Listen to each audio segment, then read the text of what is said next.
The Billionaire Who Cancelled Christmas Part 7. Chapter 15, Rescue Arrives, with Grayson leading it. Snow exploded upward as boots pounded across the drifted ground, fast, purposeful, terrifyingly focused. Harper had never seen anyone move like that in a storm. Like gravity and wind weren't obstacles but minor inconveniences. Like he'd willed the mountain to let him pass.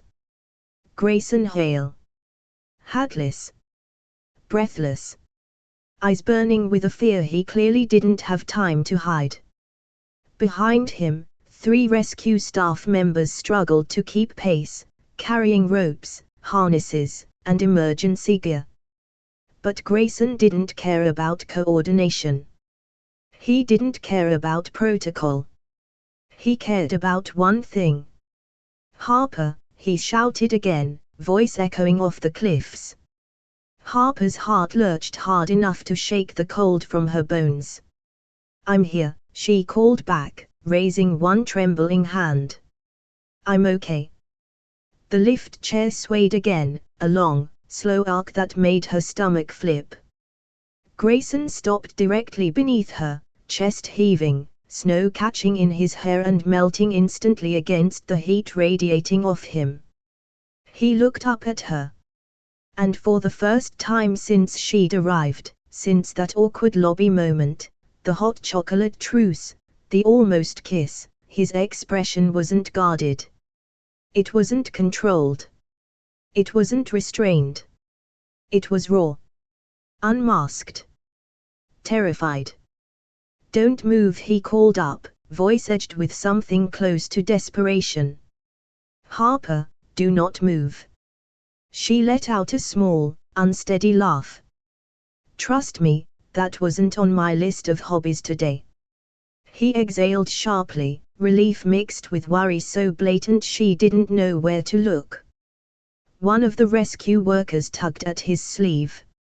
"Sir, we need to secure the line before." "I'm going up," Grayson snapped. "Sir. I said I'm going up." The rescuers exchanged glances like men who knew better than to argue with a billionaire whose protective instincts had clearly reached emergency levels.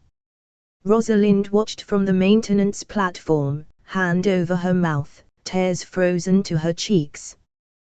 "Grayson, darling, be careful."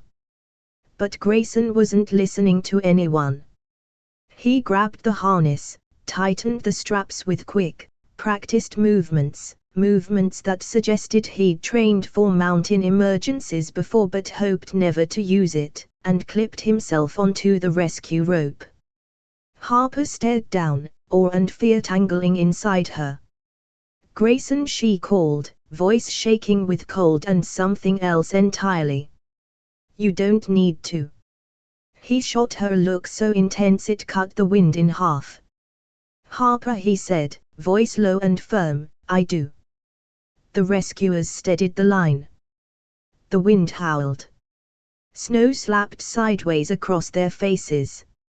And then, hand over hand, boot over boot, Grayson Hale climbed.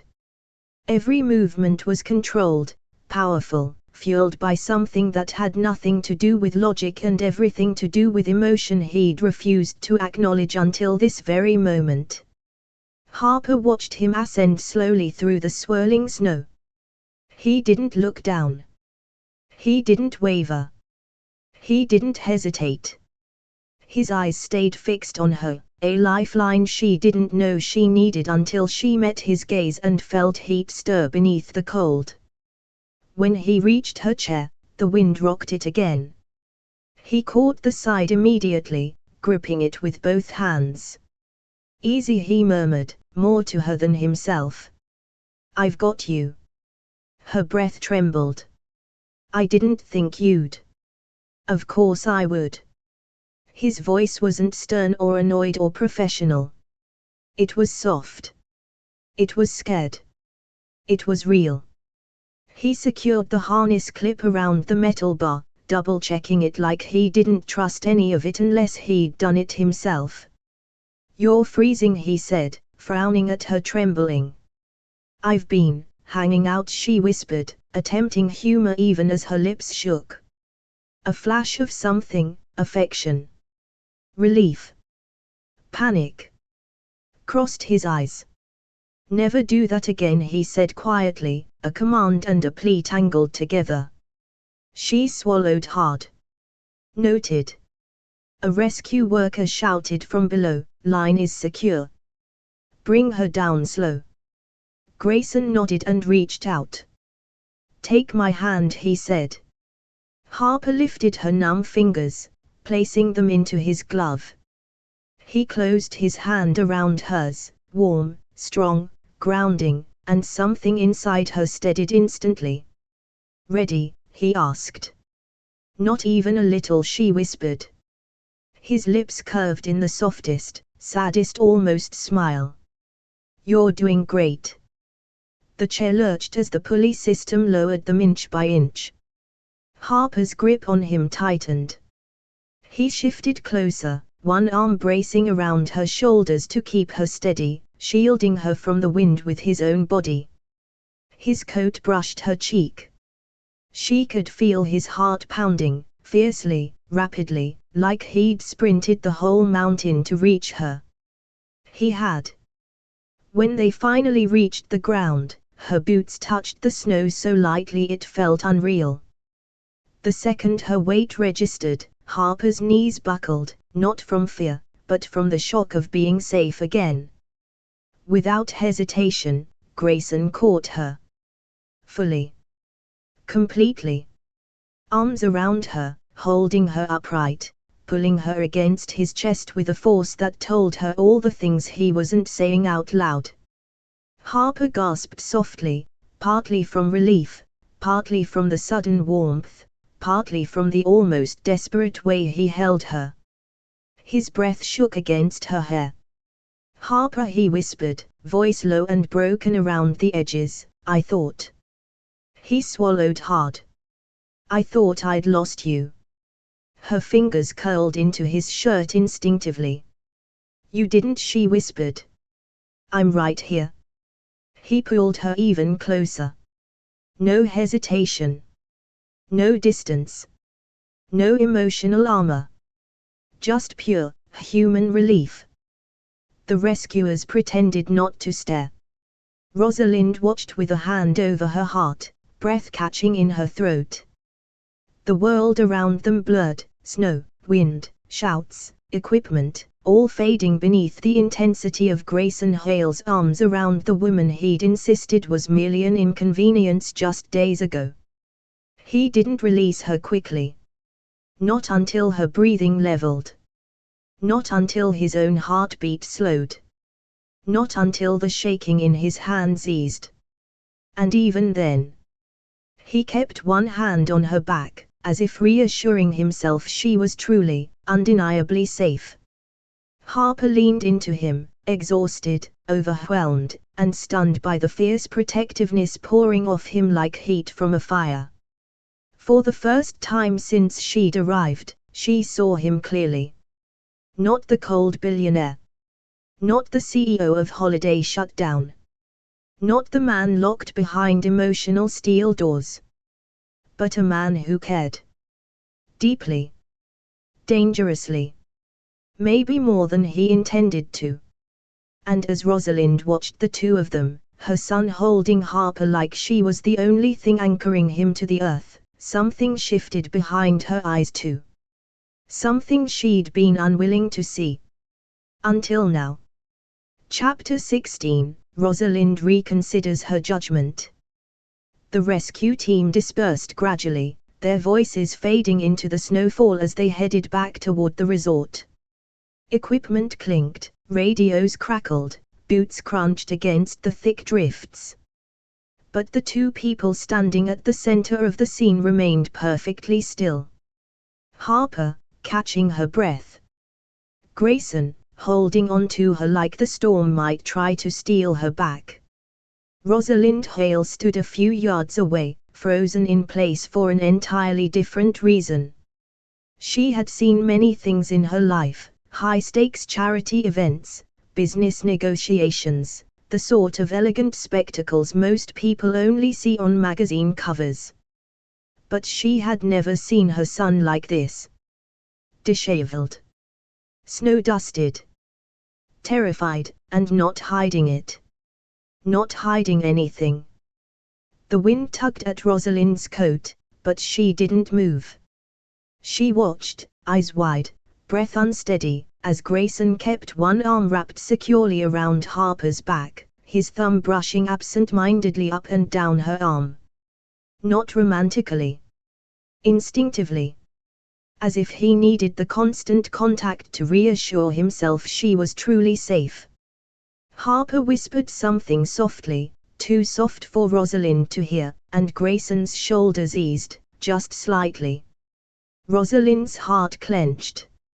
Not with jealousy. Not with disapproval. With something far more uncomfortable.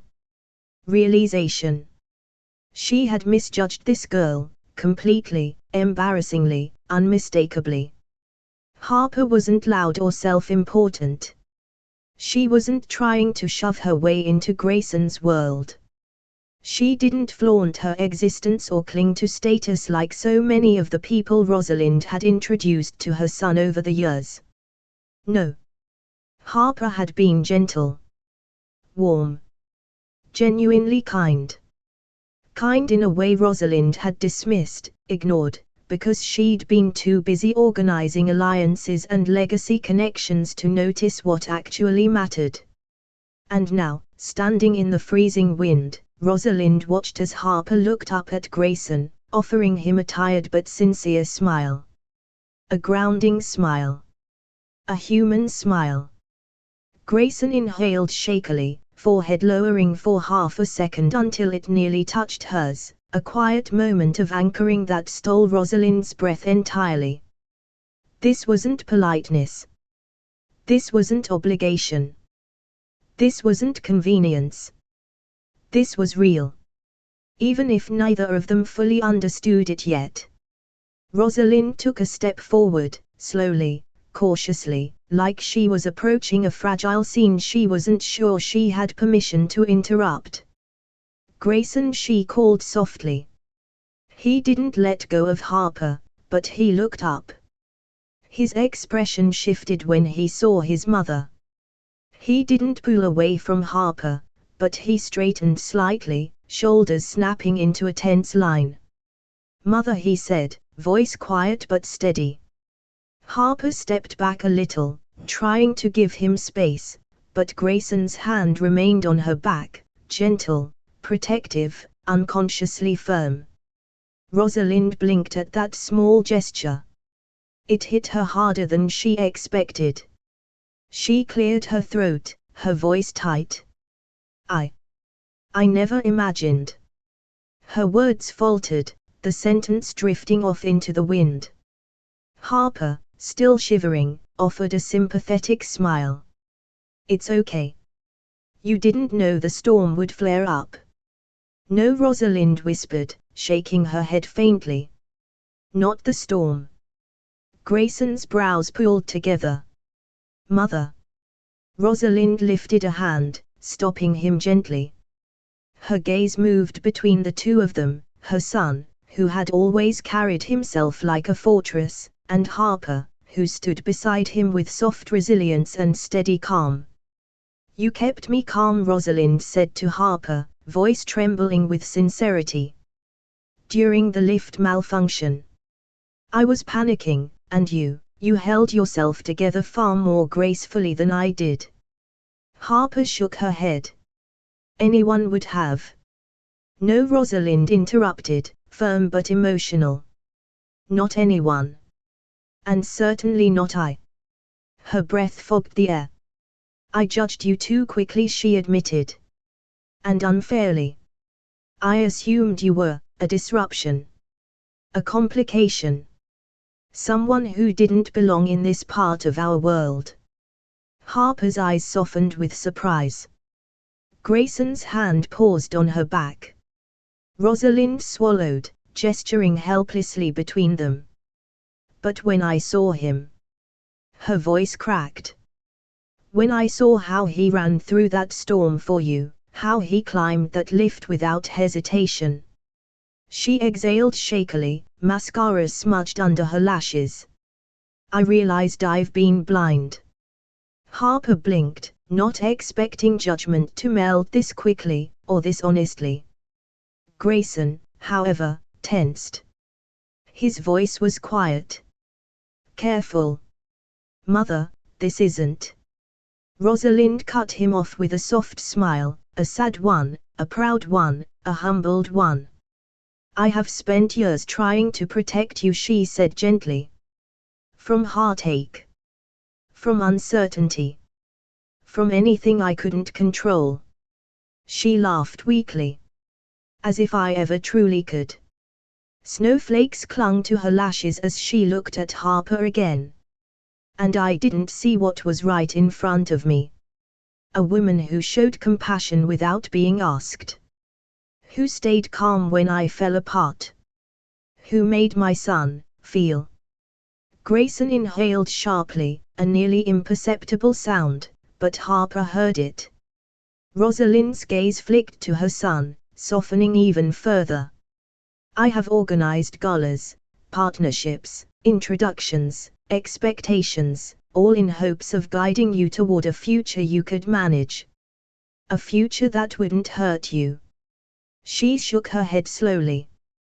But love, true, honest connection, doesn't come from careful planning. Harper's breath hitched. Grayson looked away, jaw tightening, chest rising with a quiet, unsteady breath. Rosalind stepped closer, stopping just a few feet from them. Her voice gentled to a whisper. Harper, dear, thank you. For helping me today. For comforting me when I caused the situation in the first place. For seeing me, even when I didn't see you. Harper's eyes warmed with empathy. You were scared. Anyone would have been. Yes, Rosalind said, nodding. But not everyone would have responded with grace. Another pause.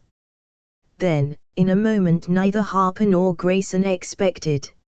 Rosalind reached out, slowly, hesitantly, and touched Harper's arm. The gesture was small. But it was everything. A sign of acceptance. A surrender of assumptions. The early bloom of respect.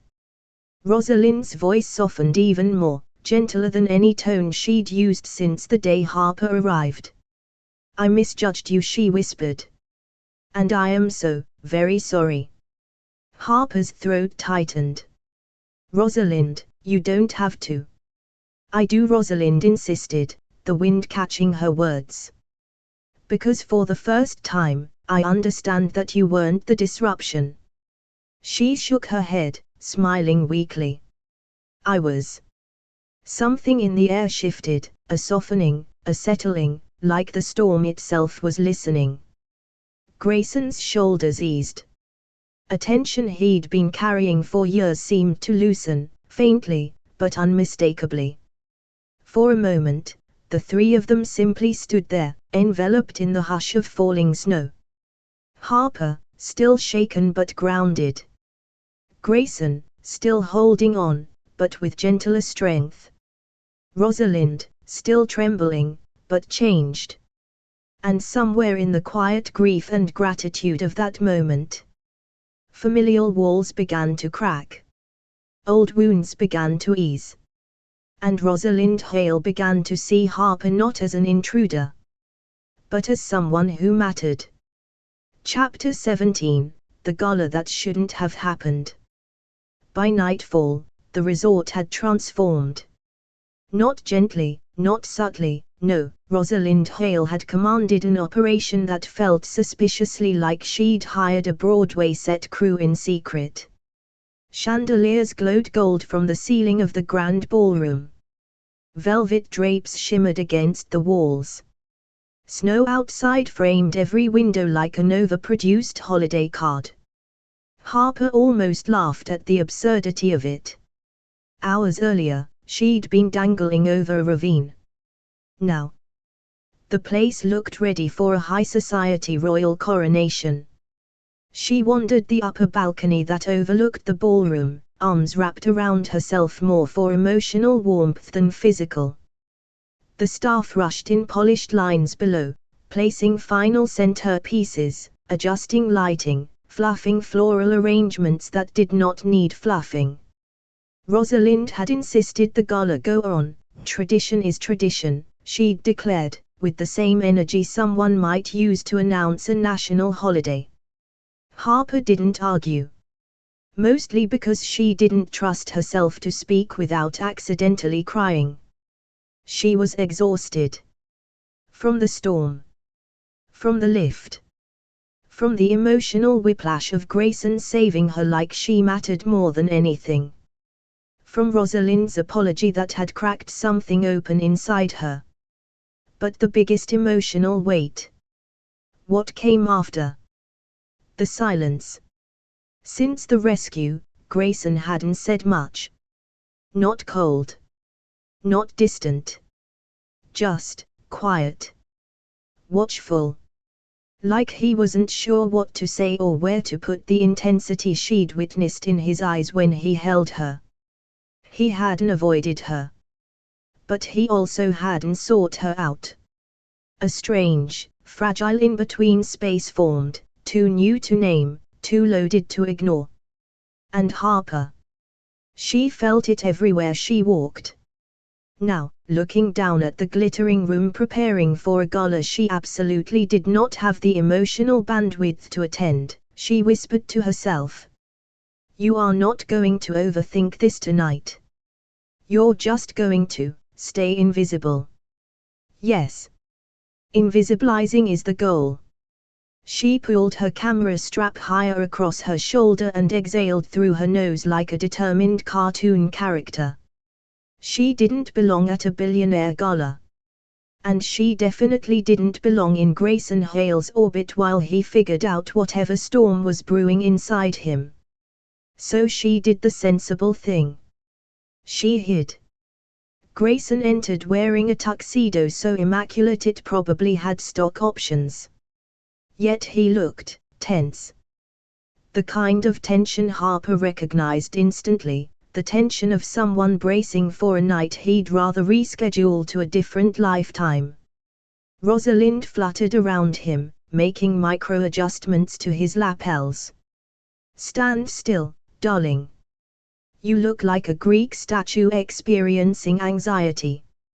I'm fine, Grayson muttered. Of course you're not, Rosalind replied cheerfully. But no one will know once the lighting hits you just right.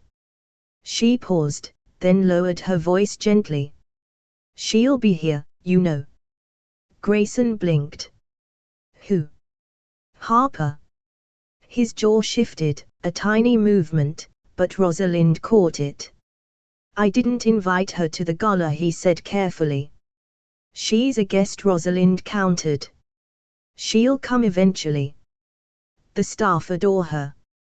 And Harper does not strike me as the hide in her room during a major event type. Grayson said nothing.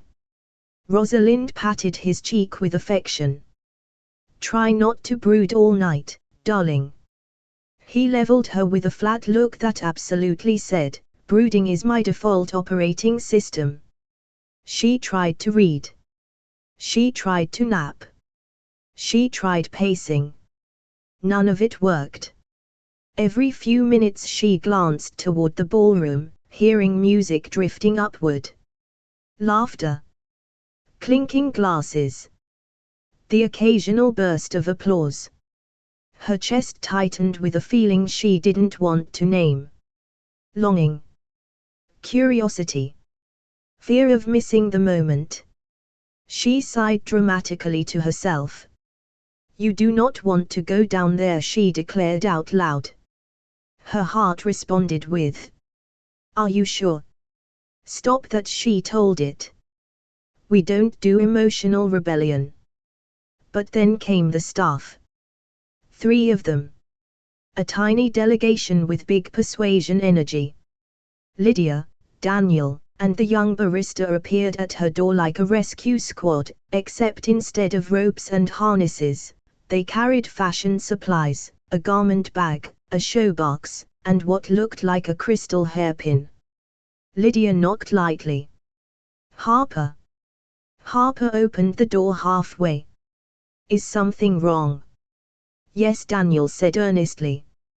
You're not downstairs. I'm hiding. Exactly, Lydia said, breezing past Harper into the room. Unacceptable. Harper blinked. Wait. The barista followed, her arms full of sparkling fabric. The team pulled together gowns. We picked the one that matches your eyes. Harper sputtered. Why? Daniel gave her a sympathetic smile. Because the gala is happening whether you attend or not. And if you stay in your room, you'll spend the whole night wondering what happened. And you deserve to feel included, Lydia added. And beautiful. And part of something. Harper felt her eyes prickle. Oh no. Nope. We're not crying. We don't cry before dressing. It makes the mascara angry. Lydia grinned. Then let's move quickly. They transformed the room into a whirlwind of fabric, pins, and reassuring chatter. The gown, borrowed from a former staff event, shimmered in soft champagne tones, elegant without screaming for attention.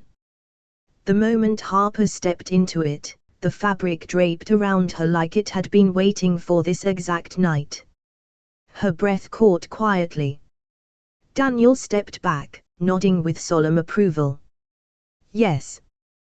This will cause emotional consequences. Harper turned to the mirror. She barely recognized herself. Not because of the gown, though it was stunning. But because she looked confident. Gathered. Whole. Maybe a little hopeful. Lydia squeezed her hands. You don't have to talk to anyone. You don't have to do anything dramatic. Just show up. Let the world know you're here. Harper inhaled slowly. Then nodded. Okay, she whispered. Let's go before I lose my nerve.